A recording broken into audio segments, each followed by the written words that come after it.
Welcome to this weekly English news bulletin on Ronahi TV. Peace and Democracy Party deputies Perveen Buldan and Idris Balukan visited on 14th of October the imprisoned Kurdish leader Abdullah Ocalan in Imrali Island. The Kurdish leader emphasized during the visit on the need to organize a democratic Islamic Congress in the main Kurdish city of Ahmed. He also called on Kurds everywhere to support Rojava revolution. Ocalan, who is following the developments in Rojava from prison status, that some urgent steps should be taken to ensure the institutionalization of the accomplishments gained in Rojava. Moreover, according to Ocalan, the self-defense mechanisms should be advanced in order to respond to the attacks of Al-Qaeda-affiliated groups. Ocalan also suggested to organize a democratic Islamic Congress in the main Kurdish city of Ahmed to expose the true face of these gang groups who are fighting in the name of Islam. Referring to the wall Turkey is currently building between northern Kurdistan and Rojava, Ocalan remarked that this wall is aimed to spark a Kurdish-Turkish conflict and meant bringing the Palestine-Israel conflict to the region. The Kurdish leader said the state should immediately correct this mistake. Ocalan also underlined during the visit that the embargo imposed on Rojava and particularly the ongoing closure of the Semalka border gate between southern Kurdistan and Rojava is unacceptable and has today become a cruelty against the people in Rojava. He said the political powers in South Kurdistan and the Kurdistan Democratic Party KDP should abandon their current pointless approach towards Rojava and replace it with a new approach corresponding to the spirit of Kurdish National Congress. He also put emphasis on how important the struggle of Rojava is for four parts of Kurdistan and called the Kurdish people to support the people of Rojava and their struggle. Moreover, during the visit, the Kurdish leader extended his condolences to PYD co-chair Salah Muslim, his family, and the Kurdish people for the death of Salah Muslim's son, Shervan Muslim. Ocalan also talked about the negotiation process in northern Kurdistan and said that the negotiation process in the last year neither witnessed an advancement nor the formation of a legal ground. He urged the Turkish government to initiate a deeper negotiation process, considering the fragility of the current process.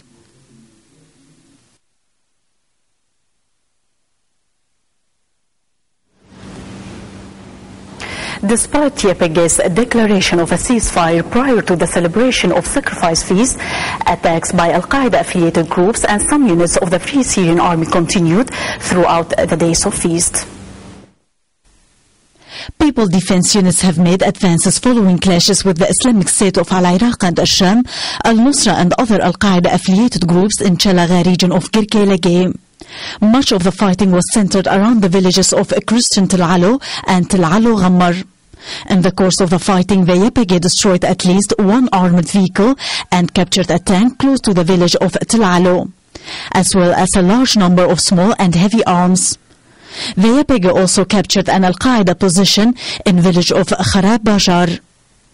According to YPG statement, 84 Al-Qaeda members have been killed, while 15 YPG fighters lost their lives. On the first day of sacrifice feast, the Asifat al-Sham brigade, affiliated to the Free Syrian Army, attacked people defense units in the village of Yazibah, near the town of Azaz. When their attack was repulsed by YPG, the Free Syrian Army brigade launched an attack on the Qist al-Jando hill. Also in Afrin city, a battalion of the Free Syrian Army composed of 75 members took refuge with the people defense units. The Free Syrian Army battalion was attacked by the Islamic State of Al-Iraq and Al-Sham in surrounding areas of Afrin. In Serikaniye Mashrafa village, YPG fighters launched an operation against Islamic State of Al-Iraq and Al-Sham headquarters. During the clashes, 6 members of the gang groups were killed, while 3 others were injured. Hawar news agency stated that after this YPG operation, the Islamic State of Al-Iraq and Al-Sham mobilized their fighters in villages of Mashrafa, Tel Halaf and Asfar Najjar. On the other hand, sporadic clashes broke out between YPG fighters and Islamic State of Al-Iraq and Al-Sham on Sarikaniye Tel Halaf road. At the moment, clashes are continuing in Qist al-Jand Afrin surroundings. To know more about the ongoing clashes in Rojava in general, a member of YPG's media center, Mr. Aras Khani, will join us now from Qamishlo. Mr. Khani, thank you for being with us. What more can you tell us about the ongoing clashes in Rojava? Yes, thank you. Despite the ceasefire announcement by the General Command of People Defense Unit, Takfirist groups heated up their attacks and expanded the circle of battles. They didn't care about the holiness of Eid al-Adha, but responded to their attacks and defeated them, caused heavy losses to Takfirist attackers in all clashes which took place in following areas: Jindo, Yazibak, and Ma'arin village of Afrin, and Azaz region of Aleppo, and Sil'alo village of Chalaga. Our units now maintaining their position and even control a lot of jihadist and terrorist groups stations. Actually, since mid-July, we are in Western Kurdistan area facing the wild and barbaric attacks launched by Al-Qaeda-linked terrorist groups. Since that date, they have been trying to occupy Western Kurdistan. All Al-Qaeda-linked Islamic battalions headed to Western Kurdistan. They are trying to control the game of Rojava, but the people in Rojava, all its components, Arabs and Christians, reject the Takfirist thoughts and resist the attackers. They will never accept Islamic Takfirist character. In fact, we believe that there are regional and institutional parties trying to impose its own edge on Syria in general and especially Western Kurdistan, Rojava. That's why they support this jihadist groups. All Syrians who believe in a democratic Syria, they must stand up to this terrorist group's attack. Aras Khani, a member of YPG's media center from Qamishlo, thank you for the update. To separate Rojava from northern Kurdistan more and more, Turkey started to build a 2-meter high wall between these two separated parts of Kurdistan in the past 2 weeks. Condemning this wall, the mayor of Nusaybin, Aisha Kokan, and the citizens of Nusaybin called it a wall of shame. The mayor of Nusaybin talked to Fırat news agency about the wall whom Turkey started to build between two parts of Kurdistan and said Turkey sped up the building of the unlawful wall between Mardin's Nusaybin district and the Qamishlo city of Rojava. The government is keeping the names of the construction companies secret and the municipality of Nusaybin is not provided with any information. Gökhan compared the wall built in Kurdistan with the Berlin Wall of 1989 and the Israeli-built wall between Gaza Strip and West Bank. She pointed out that Turkey aims via this wall to separate Kurds more and more. Gökhan underlined that the wall being built between Rojava and northern Kurdistan was directly related to the Turkish policies against Rojava. The Turkish state is doing everything to foil the democratic process Rojava people are going through. The mayor of Nusaybin, Gökhan, underlined here that Turkey is organizing terrorist groups and sending them to Rojava. These acts lead the people of northern Kurdistan not to trust the government and its willingness to solve the Kurdish issue. In this regard, executives and members of the Peace and Democracy Party staged on 17th of October a demonstration against the wall. The demonstration was joined by a large number of civilians and politicians.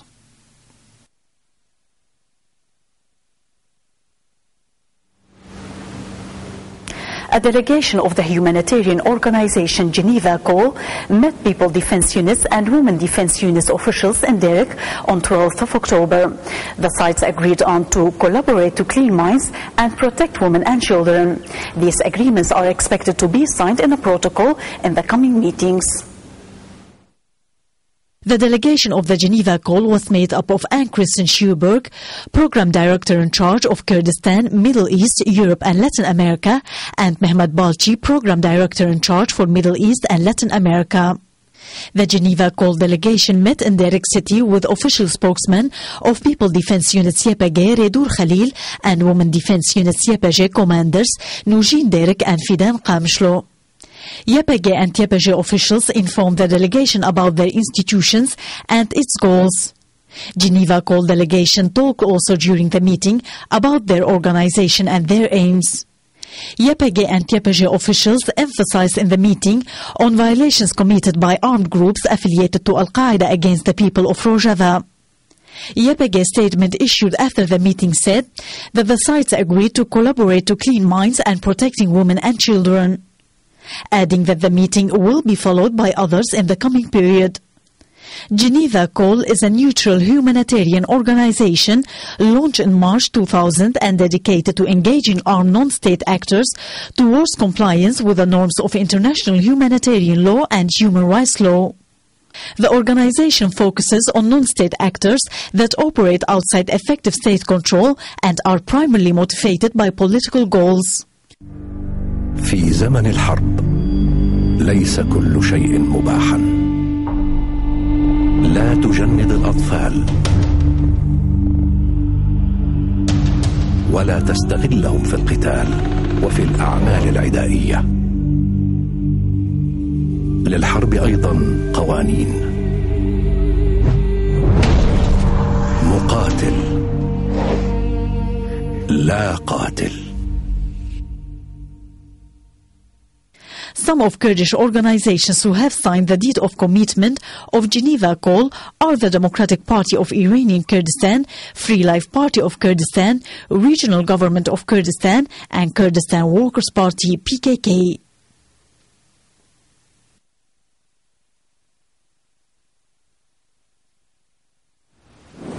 To know more about this visit, joining us now from Geneva, Mrs. Anne-Christine Schuberg, Program Director at Geneva Call, who visited Rojava and met YPG and YPG officials. Thank you very much for speaking to Ronahi, Mrs. Schuberg. First of all, what prompted your organization to approach the People Defense Units YPG and Women Defense Units YPG in Rojava? Hello, first of all, good morning, and thank you for having us here. Good morning. Coming back to your question, I think in your very good introduction of our organization, you were explaining Geneva Call's mandate. So our mandate is to work towards armed non-state actors. It can be armed movements or non-recognized states, for example, guerrilla movements, to work to protect non-civilians. So the reason why we wanted to go to Syria and Kurdistan and to meet with YPG and YPG is because these are actors that are important in the Syrian conflict, that are controlling territory and can have an impact on the lives of civilians there. So we had contacts already with the YPG, and we had an invitation to go, so we accepted this invitation. You met with YPG and YPG in Derek and discussed several issues. Tell us more about what has been discussed, Mrs. Schuberg. Yeah, we had many topics. We didn't have a very long meeting, but we really discussed many things. We initiated with discussing a bit the situation, so the analysis of the conflict. We exchanged information about our organization since it was the first meeting, to understand a bit better the YPG and the YPJ, how they are organized. Then we discussed, firstly, international humanitarian law, to see, you showed here briefly one of our pieces, I think that one of the videos we've been working with in Syria. I'll tell you more about that later, but so humanitarian law is an important topic for us. So we discussed possible collaboration on this. We also discussed landmines and other explosive remnants of war, and the protection of children and women within the setting of the armed conflict in Syria. After these discussions, you agreed to collaborate to clean mines and protect women and children. How will that collaboration be exactly, Mrs. Schuberg? So normally, for us, when armed non-state actors decide to sign one of our deeds of commitment, this is our main tool of work. What we do is we discuss with them something we call an implementation plan, so the main actions that could be taken in the territory. For example, in the areas under the control of YPG and the YPJ, we know, for example, that landmines is not the main issue of concern now for civilians, but there are other explosives that are threatening civilians. So to see how to act against this, for example, is there a need for education of civilians to how to avoid these devices? In terms of children, the most important thing is to avoid that children are taking part in combat. So it's to take, see what means can be taken to avoid that this happens even by mistake. for example, for self-defense, this would also not be this should be avoided for the protection of the children. For women, for example, it would be to see with the YPG and the YPJ what measures could be taken for further protection in the areas that they are controlling. YPG and YPG officials emphasized during the meetings on violations committed by armed groups affiliated to Al-Qaeda against the people of Rojava. What kind of role can your organization, Geneva Call, play here to stop these violations? So we work normally with all different armed non-state actors, independent of objectives or let's say means of operation. If an actor is not in compliance with humanitarian norms, I think it's also important to work with them. There's always room for improvement, even for the ones that are quite compliant. So we don't, let's say, distinguish between, we don't work with certain groups. So we have been working with some Syrian groups, and we try to have contacts with as many groups as possible. We have issued a brochure with the 15 basic humanitarian rules, so which we have been distributed widely. We also made a media campaign towards all combatant actors, the one you're showing an example of in the beginning. And this is also to be able to reach as widely as possible to send out these key messages which all fighters are not necessarily aware of. After this short visit, what was your first impression on what the situation looks like in Rojava? You mentioned briefly that we only went until Derik, so we saw very little part of Rojava, in fact. But from the little we saw, I think it was quite striking. It's quite underdeveloped areas, so I think even before the conflict this was an issue. And with the conflict, of course, with the difficulties of getting through basic goods into these areas, there seemed to be a need for basic goods, like medicine, like foods for children, etc.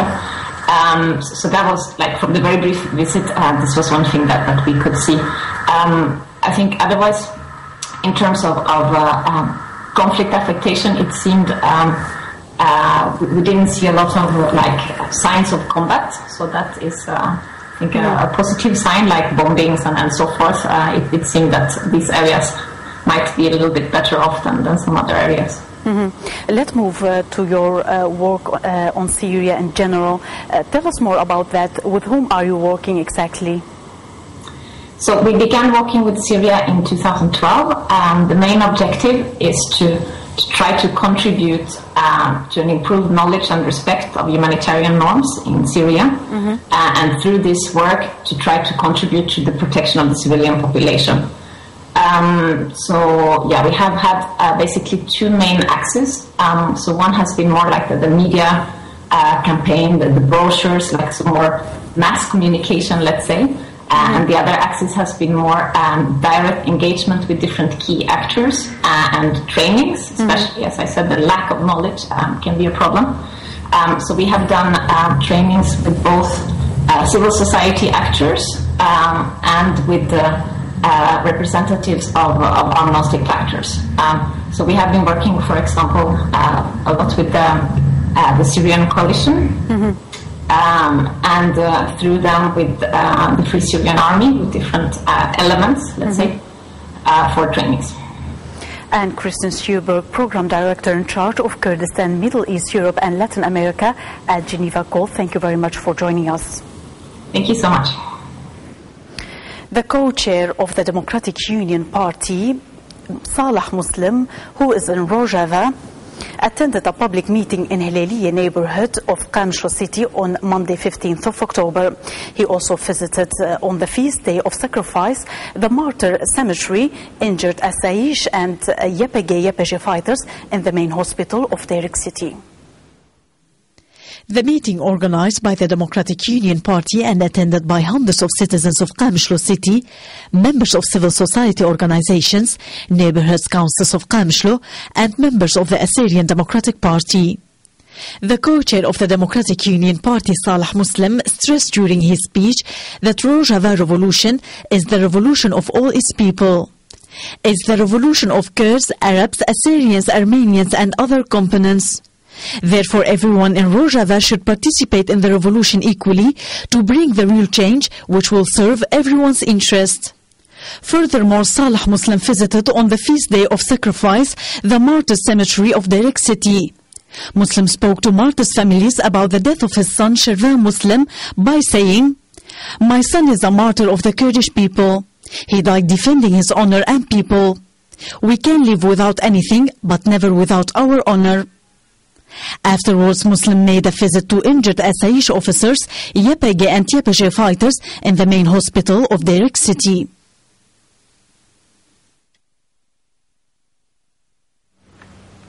The attacks of Al-Qaeda-affiliated groups and the embargo imposed on Rojava forced thousands of people to flee their homes.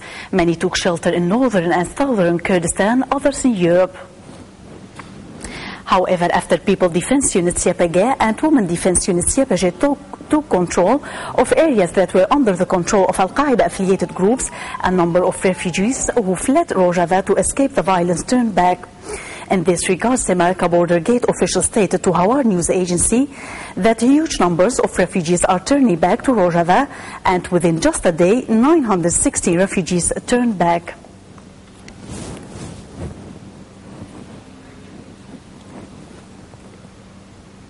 The Service Committee of the Supreme Kurdish Council has distributed its monthly aid among needy families in Tarbespie region. The Service Committee distributed its monthly humanitarian aid consisted of vital services such as food aid to 200 needy families in Tarbespie town and 90 villages surrounding it. The aid shipment sent from northern Kurdistan distributed to all components of Tarbespie region, Arabs, Kurds, Assyrians and Armenians.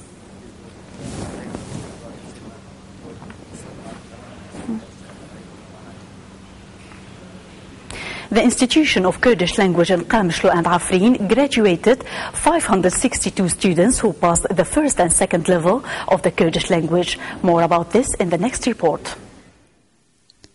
The Institution of Kurdish Language distributed in Qamishlo city certificates to 270 students who passed the first level of Kurdish language. The ceremony took place in Nuwala Palace in attendance of hundreds of Kurdish language teachers and students' relatives.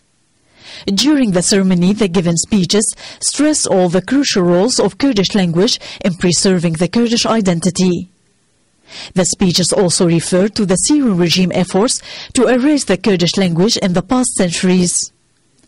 In Afrin, the Kurdish Language Institution awarded certificates of Kurdish language to 292 students who passed the tests of the first and second levels of Kurdish language.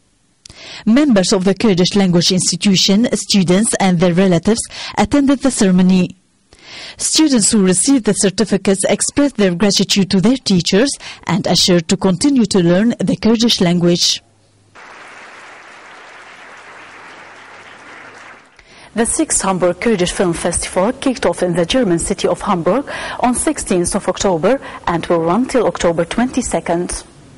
The Hamburg Kurdish Film Festival is organized by Nujian Women's Center and Kurdistan Students Association.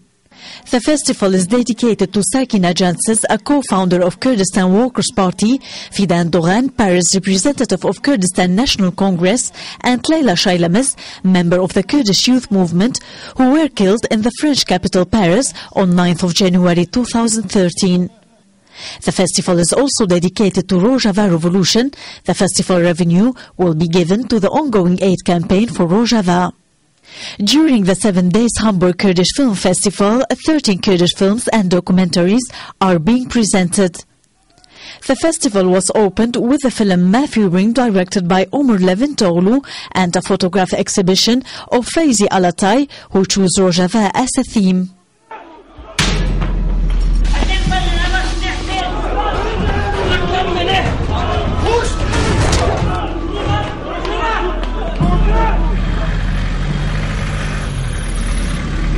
Writer Anya Flach, activist of Nujian Women's Center and member of the festival's organization committee, stated about the festival that Kurdish directors have shot numerous movies and documentaries in recent years despite the repression imposed on the Kurdish culture and language. And the Hamburg Festival will be a way to expose these films.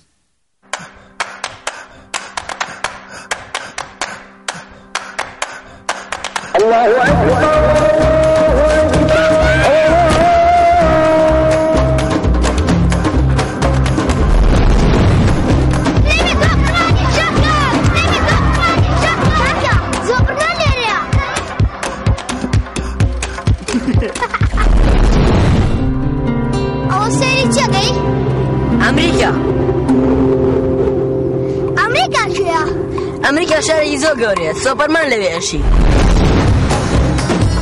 بروم يبقى زور جوريا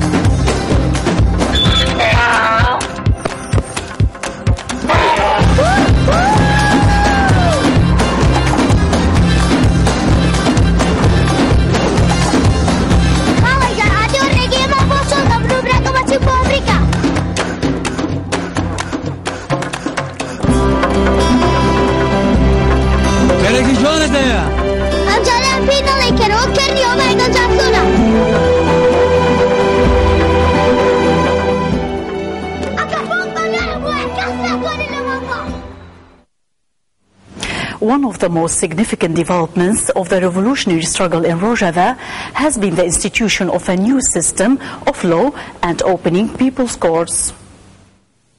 The lawyers of Rojava explained the new legal system in a report by Diha News Agency. Rojava Law Committee member Emina Omer said that they are founding a new system in Rojava, which they hope to base on a true and fair legal system. The Law Committee, Omer said, has female lawyers as well as representatives of the people. We are constantly in touch with other NGOs, women's organizations, institutions of public order, municipalities and human rights organizations in Rojava. When there are legal problems, we try to solve them. Omer said there are numerous public courts in Rojava to whom not only the Kurds but also Arabs and Christians are appealing. The courts have so far resolved numerous conflicts. On their constitution, Omer said, there are lawyers as well as the people and women. We are working hard. Omer furthered that like all institutions in Rojava, women are also active in law. Women are in every institution in Rojava. A lot of problems are being solved thanks to agency of women. When they cannot solve it in society, they take it to the courts. At least 40% of all institutions are comprised of women. Let's move on now to the press preview. The Washington Post has published the latest message of the Kurdish leader Abdullah Ocalan and his call to start in-depth negotiations as soon as possible.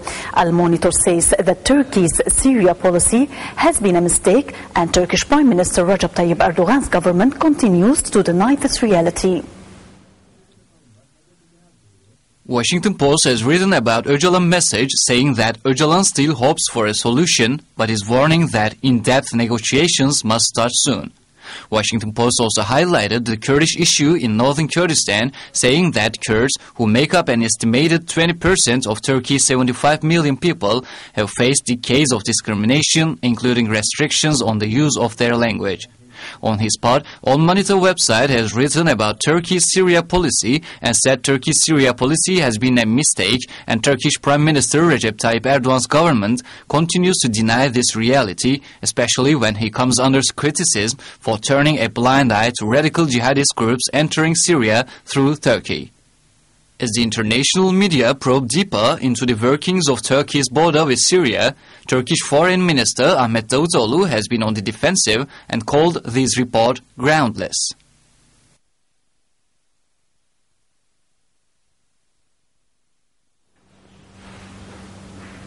That's all for this week. Thank you for watching. Goodbye.